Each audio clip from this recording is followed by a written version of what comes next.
Hello everyone, welcome to my channel NCERT Adhyaya. और आज हम लोग नई यूनिट स्टार्ट करने जा रहे हैं, ह्यूमन फिजियोलॉजी। ऐसा आप लोगों को पता है, ह्यूमन फिजियोलॉजी से बहुत ज़्यादा क्वेश्चंस आते हैं नीट में, तो वही हम लोग स्टार्ट करते हैं। जो हम लोग पहला चैप्टर स्टार्ट करेंगे वो होगा हमारा डाइजेशन एंड एब्जॉर्प्शन। ओके, तो आप लोग बस अच्छे से पढ़िए और कंसंट्रेट करके एकदम सुनिए, जितनी भी पॉइंट्स हैं सारी चीज़ें। चलिए हम लोग स्टार्ट करते हैं। Digestion and absorption. Food is one of the basic requirements of all living organisms. The major component of our food are carbohydrate, protein, and fat. Vitamins and minerals are also required in small quantities. Food provides energy and organic material for growth and repair of tissues.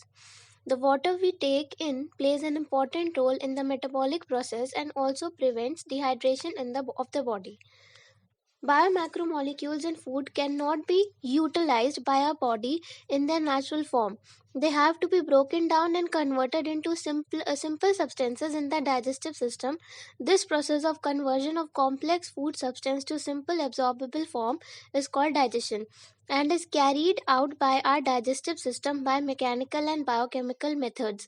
General organization of the human digestive system is shown in figure 16.1 में दिया गया है। Digestive system. The human digestive system consists of the alimentary canal and the associated gland. तो alimentary canal और उसके associated जितने glands होते हैं वो आते हैं। Alimentary canal. The alimentary canal begins with an anterior opening the mouth and it opens out posteriorly through the anus. The mouth leads to the buccal cavity or oral cavity. The oral cavity has a number of teeth and a muscular tongue. Each tooth is embedded in a socket of jawbone. This type of attachment is called thecodont. ठीक है, तो ये important है, thecodont पे question आता है। Majority of mammal including human beings forms two sets of teeth during their life. During their life, a set of temporary milk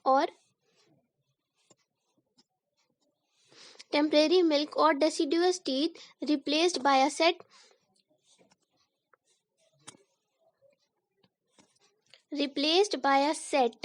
of permanent teeth, ठीक है, or adult teeth. This type of dentition is called diaphyodont. जैसे diaphyodont dentition, thecodont, diaphyodont dentition सब पे question आता है। An adult human has 32 permanent teeth which are of 4 different types. Heterodont dentition, और इसे क्या कहते हैं? Heterodont dentition, namely incisor, canine, premolar and molar. Arrangement of teeth in each half of the upper jaw and lower jaw in the order incisor, canine, premolar, molar is represented by a dental formula which is 2123 upon 2123. ठीक है, तो ये dental formula बहुत important है, इस पे भी question आते हैं। The hard chewing surface of teeth made up of enamel helps in the mastication of food. The tongue is a freely movable muscular organ attached to the floor of oral cavity by the frenulum. The upper surface of the tongue has small projections called papillae, some of which bear taste buds. The oral cavity leads into a short pharynx which serves as a common passage for food and air. जो ऊपर ये figure 16.1 है, ये भी figure देख के जाना, इस पे भी, इस फिगर से भी क्वेश्चंस आते हैं। एज यू ऑल नो कि एनसीईआरटी की हर फिगर इंपॉर्टेंट है ही, तो ये भी फिगर अच्छे से देख के ही जाना आप लोग, ठीक है। फिर the oesophagus and the trachea. Trachea is a wind pipe, okay, open into the pharynx. Pharynx में ओपन होता है ये. A cartilaginous flap called epiglottis prevents the entry of food into the glottis, opening of windpipe during swallowing. The esophagus is a thin, long tube which extends posteriorly, passing through the neck, thorax, and diaphragm, and leads to a J-shaped bag-like structure called stomach.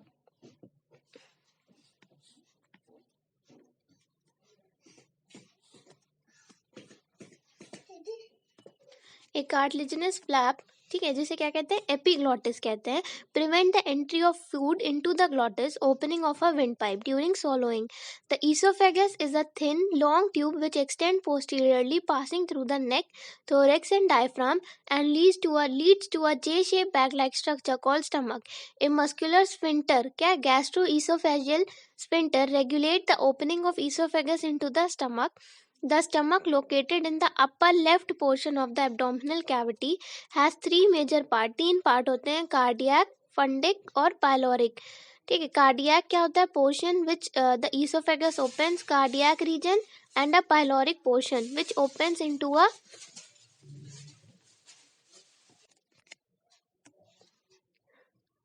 which opens into the part of the small intestine. ठीक है. तो cardiac portion कहाँ open होता है? Oesophagus में, fundic region and the pyloric small intestine. Small intestine is distinguishable into 3 region: a C shaped duodenum, a long middle coiled portion jejunum, and highly coiled ileum. तो duodenum, jejunum, ileum ये भी याद रखना है. The opening of the stomach into the duodenum is guarded by the pyloric sphincter. Ileum opens into large intestine. It consists of cecum, colon and rectum. Cecum क्या होता है? Small blind sac. ठीक है. cecum पे भी question आता है. Which host some symbiotic microorganisms. तो उसमें क्या होते हैं? कुछ symbiotic microorganisms होते हैं. In narrow finger-like tubular projection, the vermiform appendix, which is a vestigial organ, arises from the cecum. The cecum opens into the colon. Caecum का open होता है? कोलन में. The colon is divided into 3 part: ascending, transverse and descending part. The descending part opens into the rectum which opens out through the anus. ठीक है. The wall of alimentary canal from esophagus to rectum possesses 4 layers. 4 layer होती है, namely serosa, muscularis, submucosa, mucosa. तो इसे SM करके भी याद कर सकते हैं. Serosa is the outermost layer and made up of thin mesothelium, epithelium of visceral organ with some connective tissues. Muscularis is formed by smooth muscles, usually arranged into an inner circular and an outer longitudinal layer. An oblique muscle layer may be present in some region. ठीक है. और the submucosal layer is formed of loose connective tissue. अब यहाँ पे जो figure 16.2 है और जो फिगर 16.3 है, फिगर जो दोनों फिगर हैं वो दोनों ही इम्पोर्टेंट है क्योंकि दोनों पे ही क्वेश्चंस आए हैं अच्छे खासे. मतलब तो ये भी फिगर है. इन लोगों को इन दोनों फिगर को आपको अच्छे से पूरा रेडी करना ही होगा. ठीक है. नेक्स्ट पे आते हैं. यहाँ पे tissues containing nerves, blood and lymph vessel. ठीक है. In duodenum, glands are also present in submucosa. The innermost layer lining the lumen of the alimentary canal is the mucosa, जो इनर वाली लेयर होती है. This layer forms irregular fold rugae in the stomach and finger-like folding called villi in the small intestine. ठीक है. तो ये भी है कि विलाय कहाँ बनती है? स्मॉल इंटेस्टाइन में. और रूगे कहाँ बनता है? स्टमक में. irregular fold. The cells lining the villi produce numerous microscopic projections called microvilli, giving a brush border appearance. These modifications increase the surface area enormously. Villi are supplied with a network of capillaries and a large lymph vessel called the lacteal. Mucosal epithelium has goblet cell. तो mucosal epithelium में क्या होती है? Goblet cells होती हैं which secrete mucus that helps in lubrication. Mucosa also forms gland in the stomach. Mucosa में भी glands होती हैं, गैस्ट्रिक ग्लैंड होती हैं, and crypts in between the bases of villi in the intestine, crypts of Lieberkuhn. All the 4 layers shows modifications in different parts of the alimentary canal. तो यहाँ पे जो फिगर है 16.4 और 16.5 ये भी बहुत इंपॉर्टेंट है. इस पे भी क्वेश्चन आएगा. सेरोसा होती है बाहर वाली, muscularis, submucosa, mucosa then inside lumen. फिर 16.5 में दे रखा है यहाँ पे विलाई दे रखी है. ठीक है. छोटी बहुत विलाई होती हैं, लैक्टियल हो गई. और यहाँ पे क्या होती हैं? कैपिलरीज होती हैं. ये आर्टरी हो गई, ये क्रिप्ट होती है, यहाँ पे वेन है नीचे. Next is digestive glands. The digestive gland associated with the alimentary canal include the. अब देखो डाइजेस्टिव ग्लैंड में क्या कहता है? Salivary gland, liver, pancreas. तो ये भी इंपॉर्टेंट है. डाइजेस्टिव ग्लैंड में 3 चीजें आती हैं: salivary gland, liver and pancreas. Saliva is mainly produced by 3 pair of salivary gland. 3 pair होते हैं: पैरोटिड, चीक, सब maxillary mandibular lower jaw and sublingual below the tongue. These glands situated just outside the buccal cavity secrete salivary juice into the buccal cavity. तो ये क्या करते हैं? ये secrete करते हैं salivary juice. किसमें?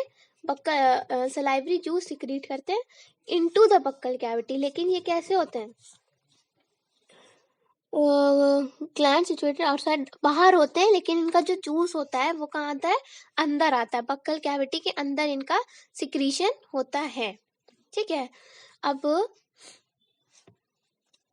नेक्स्ट पेज पे जाते हैं। नेक्स्ट पेज पे क्या है, liver is the largest gland of the body, weighing about 1.2 to 1.5 kg in in an adult human. तो लिवर का वेट कितना होता है, 1.2 to 1.5 kg। It is situated in the abdominal cavity just below the diaphragm, diaphragm के just नीचे होता है। और लिवर में दो लोब होते हैं, the hepatic lobules are the structural and functional unit of liver. तो लिवर की यूनिट क्या होती है, हिपैटिक लोब्यूल्स क्या है, स्ट्रक्चरल और फंक्शनल यूनिट है, कंटेनिंग हिपैटिक सेल्स। और अंदर क्या होते हैं, सेल्स होते हैं, arrange in the form of cords के फॉर्म में अरेंज होते हैं। Each lobule is covered by a thin connective tissue sheath called the Gleason's capsule. The bile secreted by the hepatic cell passes through the hepatic duct and is stored and concentrated in a thin muscular sac called the gallbladder. The duct of gallbladder, कौन सा duct होता है, cystic duct. Gallbladder की duct को क्या कहते हैं, cystic duct. Along with the hepatic duct form the common bile duct. Figure 16.6 में दिख रहा है यहाँ पे, ये गॉल ब्लैडर है। ठीक है, डक्ट आ रही है गॉल ब्लैडर से, यहाँ पे ये क्या है, कॉमन बाइल डक्ट है, लिवर से डक्ट आ रही है। अब देखो यहाँ पे क्या है, ये डिओडनम, ये डिओडनम रीजन है, ये पैनक्रियाज आ गई, ये पैनक्रियाटिक डक्ट है, यहाँ नीचे हिपैटो पैनक्रियाटिक डक्ट है। ठीक है, the bile duct and the pancreatic duct open together, bile duct और pancreatic duct into the duodenum as the common hepatopancreatic duct which is guarded by the sphincter of Oddi। ठीक है, तो ये भी important है, कौन सा स्फिंक्टर है, किस डक्ट को क्या डक्ट क्या है, मतलब नाम क्या है उसका। तो इस पे भी क्वेश्चंस बहुत आते हैं नीट में। The pancreas is a compound, ठीक है, कैसा है, compound elongated organ both exocrine and endocrine situated between the limbs of a U-shaped duodenum। duodenum के बीच में होता है। The exocrine portion secrete an alkaline pancreatic juice containing enzymes and the endocrine portion secrete hormones। तो exocrine portion juice secrete करता है, endocrine hormone insulin and glucagon. Next is digestion of food. अब food का कैसे digestion होता है, the process of digestion is accomplished by mechanical and chemical processes. The buccal cavity performs two major function. पहला क्या होता है, मैस्टिकेशन ऑफ फूड, पहले हम लोग क्या करते हैं, चबाते हैं, खाने को च्यू करते हैं। देन swallowing ऑफ फूड, ठीक है, फिर इसको swallow करते हैं। The teeth and the tongue, teeth and the tongue, ठीक है, with the help of saliva. ठीक है, टीथ है और जो टंग है, सलाइवा के हेल्प के साथ क्या करता है, मिक्स करता है फूड को थरली। ठीक है, थरली मिक्स करता है फूड को। Mucus in saliva helps in lubricating. तो जो म्यूकस होता है वो क्या करता है, उसको लुब्रिकेट करने में हेल्प करता है। And adhering the masticated food particle into a bolus, bolus के फॉर्म में उसको कंप्लीट करता है। The bolus is then conveyed into the pharynx and then into the oesophagus by swallowing or deglutition। ये भी important है, swallowing, deglutition। The bolus further passes down through the esophagus by successive waves of muscular contraction। फिर क्या होता है, peristalsis जिसे कहते हैं, called peristalsis। muscular contraction is peristalsis। The gastroesophageal sphincter control the passage of food into the stomach। The saliva secrete into the oral cavity contain electrolytes sodium, potassium, chlorine, मतलब ion होते हैं, sodium ion, potassium ion, chloride ion, bicarbonate ion, और enzymes होते हैं। तो ये भी याद रखना है, इलेक्ट्रोलाइट कौन से हो गए और enzymes, salivary amylase and lysozyme। The chemical process of digestion is initiated in the oral cavity by the hydrolytic action of the carbohydrate splitting enzyme। The salivary amylase, क्या होता है, कार्बोहाइड्रेट स्प्लिटिंग एंजाइम कौन है, salivary amylase. About 30% of starch is hydrolyzed here by this enzyme, optimum pH 6.8, into a disaccharide maltose। Lysozyme present in saliva act as an antibacterial agent and prevent infection। क्या कैसे act करता है, antibacterial agent की तरह। Starch है, किसमें करना होगा, माल्टोज में, salivary amylase, pH 6.8। The mucosa of stomach has gastric gland. ठीक है, तो जो म्यूकोसा होता है उसमें गैस्ट्रिक ग्लैंड होती है। Gastric gland have 3 major type of cell, 3 type की गैस्ट्रिक ग्लैंड में सेल होती है, म्यूकस सेल, पेप्टिक सेल और पेराइटल या oxyntic cell. Mucus neck cell जो म्यूकस का सिक्रीशन करे, पेप्टिक चीफ सेल जो कि सिक्रीट करती है proenzyme pepsinogen, parietal cell या ऑक्जेंटिक सेल जो सिक्रीट करती है HCl और इंट्रिंसिक फैक्टर। तो ये भी देखना कि कौन सा एंजाइम क्या सिक्रीट कर रहा है। ठीक है, mucus, mucus next cell mucus, peptic और chief cell proenzyme pepsinogen, parietal और एक्जेंटिक सेल HCl या इंट्रिंसिक फैक्टर। ठीक है, factor essential for absorption of vitamin B12। तो ये किसके लिए इंपॉर्टेंट होता है? B12 के एब्जॉर्प्शन के लिए। The stomach stores the food for 4 to 5 hours. The food mixes thoroughly with the acidic gastric juice of the stomach by the churning movement, ठीक है, of its muscular wall called chyme. तो churning movement में क्या बनता है? chyme बनता है. The proenzyme pepsinogen on exposure of HCl, that is hydrochloric acid, gets converted into active enzyme pepsin. तो proenzyme पहले inactive होता है, फिर वो HCl के प्रेजेंस में एक्टिव हो जाता है. The proteolytic enzymes of the stomach. Pepsin converts protein into proteoses and peptones. The mucus and bicarbonate present in the gastric juice play an important role in lubrication and protection of the mucosal epithelium from excoriation by the highly acidic concentrated hydrochloric acid. ठीक है, तो जो mucus और bicarbonate होते हैं वो क्या lubrication में हेल्प करते हैं, और क्या होता है जो म्यूकोसल एपिथेलियम होती है वो बचाती है कि उसका वॉल डैमेज ना हो. HCl provide acidic pH 1.8 for pepsin. Renin is a proteolytic enzyme found in gastric juice of infant which helps in the digestion of milk protein. Renin milk protein को digestion करने में help करता है. Small amount of lipases are also secreted by gastric gland. Various type of movement are generated by the muscularis layer of small intestine. These movement help in a thorough mixing, यानी अच्छे से mixing हो सके food की, और various secretion in the intestine and thereby facilitate the digestion. The bile, pancreatic juice and the intestinal juice are the secretion released into the small intestine. Pancreatic juice and bile are released through the hepatopancreatic duct. The pancreatic juice contain inactive enzyme trypsinogen, chymotrypsinogen, procarboxypeptidase, amylase, lipase and nuclease. Trypsinogen is activated by an enzyme. फिर trypsinogen को दूसरा enzyme activate करता है, enterokinase. ठीक है, जो कौन secrete करता है? Intestinal mucosa into active trypsin. किस में कन्वर्ट करता है? एक्टिव ट्रिप्सिन में कन्वर्ट करता है. विच इन टर्न, ठीक है, किस में कन्वर्ट हो गया? एक्टिव ट्रिप्सिन में कन्वर्ट हो गया. अब आते हैं यहाँ पे, which in turn activate the other enzyme in the pancreatic juice. The bile released into the duodenum contain bile pigment, bilirubin and biliverdin, bile salt, cholesterol and phospholipids, but no enzyme. Enzyme कोई नहीं होता. bile में कोई enzyme होता है? नहीं, कोई enzyme नहीं होता. Bile helps in emulsification of fat. Emulsification मतलब breaking down of fat into very small micelles. Bile also activate lipase. Bile किसको एक्टिवेट करता है? लाइपेज को एक्टिवेट करता है. Intestinal mucosal epithelium has goblet cell which secrete mucus. The secretion of the brush border cell of the mucosa along with the secretion of goblet cell constitute the intestinal juice or succus entericus. This juice contains a variety of enzymes like disaccharides, maltase, dipeptidases, lipases, nucleosidases, etc. The mucus along with bicarbonate from the pancreas protect the intestinal mucosa from acid as well as provide an alkaline medium. pH क्या होता है? 7.8 for enzymatic activities. Some mucosal gland, Brunner's gland, also help in this. Proteins, proteoses, peptones, ये क्या होते हैं? Partially hydrolyzed protein होते हैं in the chyme reaching the intestine acted upon by the proteolytic enzyme of pancreatic juice are given below. Proteins, peptones, proteoses. Trypsin, chymotrypsin, carboxypeptidase. Dipeptides convert किया. Carbohydrate in the chyme are hydrolysed by pancreatic amylase into disaccharide. तो polysaccharides को disaccharide में किसने? Amylase ने. Fat को lipase में add किया, diglyceride, फिर मोनोग्लिसराइड. न्यूक्लिक एसिड है, न्यूक्लियेजेस ऐड किए, न्यूक्लियोटाइड, फिर nucleosides. The enzyme in the succus entericus act on the end product of the above reaction to form respective simple absorbable form.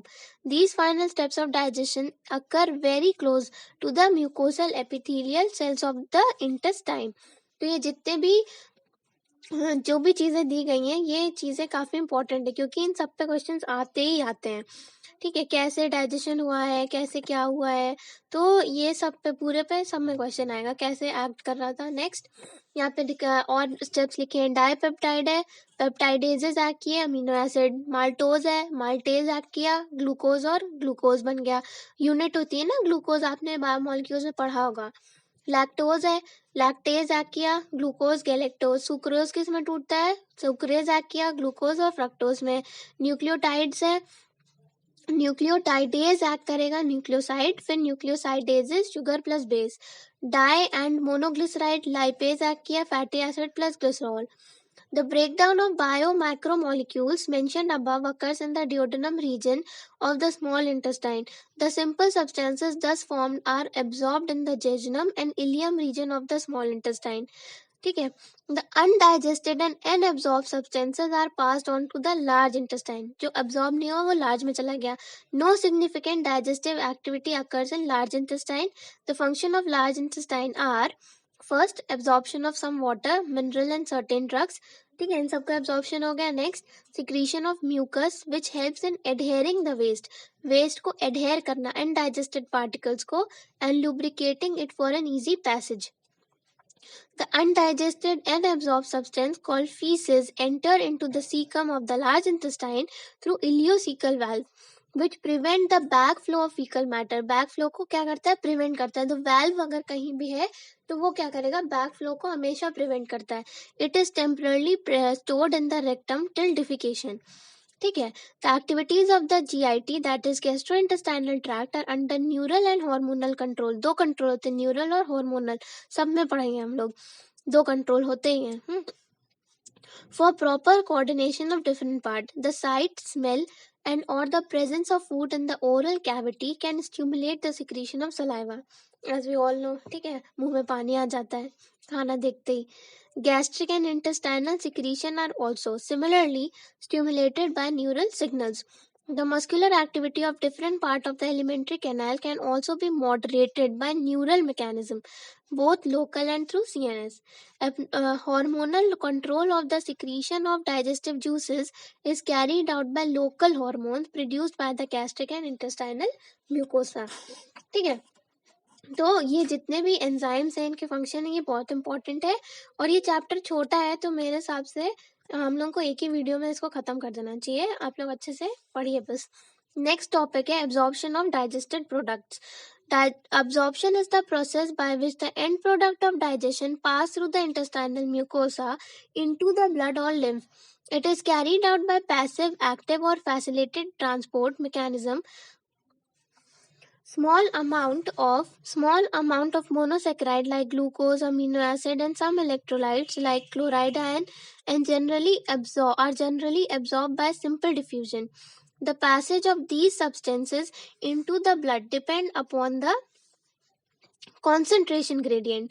However, some substances like glucose and amino acids are absorbed with the help of carrier protein. This mechanism is called facilitated transport. तो simple diffusion, facilitated diffusion, active transport, ये सब पढ़ा होगा आप लोगों ने। ठीक है, वही सब बताया गया है। Transport of water depend upon the osmotic gradient. Active transport occur against the concentration gradient and hence require energy. Various nutrients like amino acid, monosaccharides like glucose, electrolytes like sodium ion are absorbed into the blood by this mechanism. तो कौन कैसे absorb होता है ये भी याद रखना है। ठीक है, ये याद होना चाहिए, इन सब पे क्वेश्चन आता है। एनसीईआरटी तो पूरी इंपॉर्टेंट है यार, सारी लाइनें। Fatty acids and glycerol, being insoluble, cannot be absorbed into the blood. They are first incorporated into small droplets called micelles, which move into the intestinal mucosa. They are reformed into very small protein-coated fat globules called the chylomicrons, which are transported into the lymph vessel lacteal in the villi. These lymph vessels ultimately release the absorbed substance into the blood. Okay. Absorption of substance take place in different part of alimentary canal like mouth, stomach, small intestine and large intestine. However, maximum absorption occur in the small intestine. तो maximum absorption कहाँ होता है? Small intestine में। Summary table दे रखी है यहाँ पे, mouth, stomach, small intestine, large intestine. तो ये समरी टेबल आपको आनी चाहिए। ये अगर आप ये अच्छे से पढ़ लो तो क्वेश्चंस हो जाएंगे। The absorbed substance finally reach the tissues which utilize them for their activities. This is called assimilation. The digestive waste solidified into coherent feces in the rectum and initiate a neural reflex causing an urge or desire for its removal. The ejection of feces into the to the outside through the anal opening defecation is a voluntary process and carried out by mass peristaltic movement। तो कौन सा movement होता है? मास peristaltic movement. ठीक है, peristalsis देखा, churning movement देखा, मास peristaltic movement देखा। ठीक है, नेक्स्ट इज डिसऑर्डर। अब हम लोग जितने भी चैप्टर पढ़ेंगे ह्यूमन फिजियो में, सब में डिसऑर्डर है ही। इसमें देखते हैं, the inflammation of the intestinal tract is the most common disorder ailment due to bacterial और वायरल इन्फेक्शन। तो ये सबसे कॉमन है। ठीक है, इन्फ्लेमेशन होना। The infection are also caused by the parasite of the intestine like tapeworm, roundworm, threadworm, hookworm, pinworm, etc. तो बहुत सारे वर्म्स हैं, ये कॉज करते हैं। पहला जॉइंडिस। जॉइंडिस में लिवर इफेक्ट होता है, स्किन एंड आइज कैसे हो जाती हैं? येलो हो जाती हैं। क्यों? क्योंकि बाइल पिगमेंट का डिपोजिशन हो जाता है। Next is vomiting. वॉमिटिंग क्या होता है? आपको बताइए, ejection of stomach content through the mouth. This reflex action is controlled by vomit center. Important, vomit center कहाँ है? Medulla region में। Feeling of nausea precedes vomiting. Diarrhea, abnormal frequency of bowel movement and increased liquidity of fecal discharge is known as diarrhea. Reduces the absorption of food. Constipation, feces are retained within the rectum as the bowel movement occur irregularly. Irregularly movement होने से। और diarrhoea में क्या हो जाता है? Abnormal movement होता है। ठीक है, लिक्विडिटी बढ़ जाती है, सब पता ही है ये।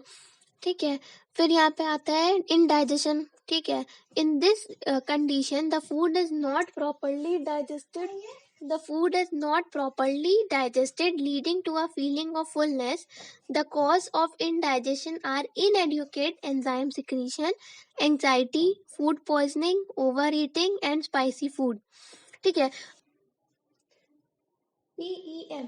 PEM is protein energy malnutrition. Dietary deficiencies of protein and total food calories are widespread in many underdeveloped countries of South and Southeast Asia, South America, and West and Central Africa. Protein energy malnutrition may affect large section of the population during drought, famine, and political turmoil. This happened in Bangladesh during the Liberation War and in Ethiopia during the severe drought in mid-80s.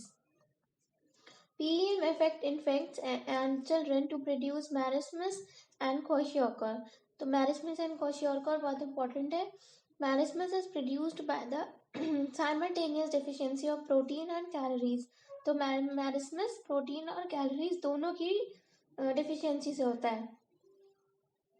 It is found in infants less than a year in age. If mother's milk is replaced too early by other food, which are poor in both protein and caloric value, this often happens if the mother has second pregnancy or childbirth when the older infant is still too young. In marasmus, protein deficiency impairs growth and replacement of tissue protein. Extreme emaciation of the body and thinning of limb results. The skin becomes dry, thin, and wrinkled. Growth rate and body weight decline considerably. Even growth and development of brain and mental faculties are impaired. Kwashiorkor is produced by protein deficiency unaccompanied by calorie deficiency. It results from the replacement of mother's milk by a high calorie, low protein diet in a child more than 1 year in age. Like marasmus, kwashiorkor shows wasting of muscles, thinning of limbs, failure of growth and brain development. But unlike marasmus, some fat is still left under the skin. Moreover, extensive edema and swelling of body parts are seen.